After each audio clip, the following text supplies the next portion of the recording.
Any existing socialist country, if you don't want to call them socialist, call them whatever you want. Post-capitalist, whatever. I don't care. Call them camels, window shades. Doesn't matter. As long as we know the countries we're talking about. You can look at any one of those countries and you can evaluate them in several ways. One, comparing them to what they had before.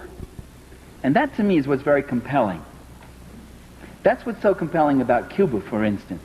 When I was in Cuba, I was up in the Escambray, which is like the Appalachia of Cuba, very rugged mountains. The poor people, very poor they were. And I said to this campesino, I said, "Do you like Fidel?" And he said, "Sí, sí, with all our souls." I remember his gesture, with all our souls. I said, "Why?"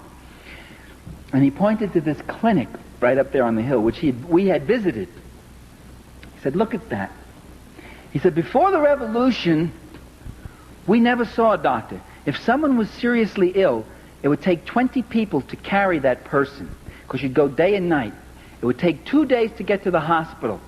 First, because it was far away, and second, because you couldn't go straight. You couldn't cross the latifundio lands. The boss would kill you, so you had to go like this. And often when we got to the hospital, the person might be dead by the time we got there. Now we have this clinic up here with a full-time doctor. And today, a doctor in Cuba, when you become a doctor, you've got to spend 2 years out in the country. That's your dedication to the people. And a dentist who comes 1 day a week. And for more serious things, we're not more than 20 minutes away from a larger hospital. That's in the Escambray. He said, "That's freedom. We're freer today. We have more life." And I talked to a guy in Havana who says to me, "Before, all I used to see here in Havana, you call this drab and dull. We see it as a cleaner city. It's true, you got the paint is peeling off the walls, but you don't see kids begging in the streets anymore, and you don't see prostitutes. All we used to have was prostitutes. Prostitution used to be one of the biggest industries. And today, this man is going to night school. He said, I can read. I can read. Do you know what it means to be able to read? Do you know what it means to be able not to read?" I remember when I gave my book to my father, I dedicated a book of mine, Power and the Powerless, to my father. I said, "To my father with my love." Gave him a copy of the book. He opened it up, looked at that. He'd only gone to the 7th grade. He was a son of an immigrant, a working-class Italian. And he opens the book, and he starts looking through it, and he gets misty-eyed, very misty-eyed. And I thought it was because he was so touched that his son had dedicated a book to him. That wasn't the reason. He looks up to me and says, "I can't read this, kid."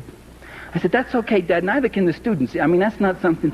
I mean, don't worry about that. I wrote it for you. I mean, it's your book, and you don't have to read it. You know, it's a very complicated book, an academic book." He says, "Yeah, I can't read this book." And the defeat that man felt. That's what illiteracy is about. That's what the joy of literacy programs is. That's why in Nicaragua you got people walking proud now for the first time. They were animals before. They weren't allowed to read. They weren't taught to read. So you compare a country to what it came from, with all its imperfections, and those who demand instant perfection. The day after the revolution, they get up and say, "Are there civil liberties for the fascists? Are they going to be allowed to have their newspapers and their radio program? Are they going to be able to keep all their farms?" The passion that some of our liberals feel, the day after the revolution, the passion and concern they feel for the fascists, the civil rights and civil liberties of those fascists who were dumping and destroying and murdering people before. Now the revolution has got to be perfect. It's got to be flawless. Well, that isn't my criteria. My criteria is what happens to those people who couldn't read. What happens to those babies that couldn't eat, that died of hunger? And that's why I support revolution. The revolution that feeds the children gets my support. Not blindly, not unqualifiedly.